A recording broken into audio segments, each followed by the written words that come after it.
દેવભૂમિ દ્વારકા જિલ્લાના બારા ગામેથી સતત 22 વર્ષથી પગપાળા માતાના મઠે જતા પદયાત્રીઓના સંઘને સત્કારી વિદાય આપતા આગેવાનો દ્વારા પ્રસ્થાન કરાવવામાં આવ્યું।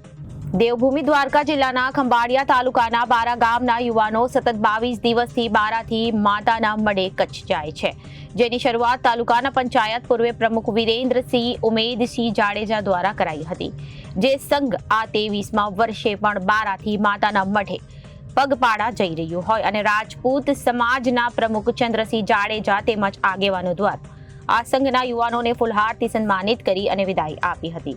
આ યુવાનો પહેલા નોતરાના દિવસે માતાજીના દર્શન કરાશે, તેમજ આ સંઘના સાથી મિત્ર અને દેવેન્દ્રસિંહ વાઢેર જે છેલ્લા 11 કિલો સાકરની લઈને માતાના મઢે પગપાળા જાય છે અને ત્યાં માતાજીને આ સાકર ધરાવે છે। આમ આ સંઘ માતાજીના જયઘોષ સાથે પગપાળા આજ રોજ રવાના થયો હતો। મારું નામ જાડેજા કરણસિંહ છે। આજ રોજ તારીખ 24/9/2024 ના રોજ દેવભૂમિ દ્વારકા જિલ્લાના બારા ગામથી માતાના મઢ આશાપુરાએ પગપાળા યાત્રા સંઘ અમારો જઈ રહ્યો છે, જે સંઘ 23 વર્ષમાં મંગલ પ્રવેશ કરેલો છે। આ સંઘની શરૂઆત તાલુકા પંચાયતના પૂર્વ પ્રમુખ વિરેન્દ્રસિંહ ઉમેદસિંહ જાડેજા દ્વારા કરવામાં આવી હતી, જેઓ 17 વર્ષ ચાલ્યા ત્યારબાદ તેમના સાથ અને સહયોગથી અમે સતત તેમના યુવાનોની ટીમ આ સંઘ ચલાવી રહ્યા છે।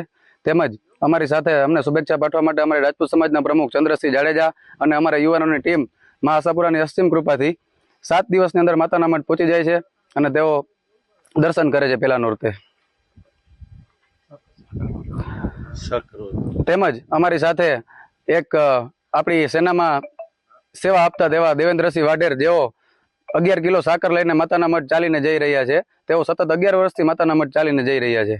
Reporter Ghanshyamsinh Vadher, ABC news, Devbhumi Dwarka.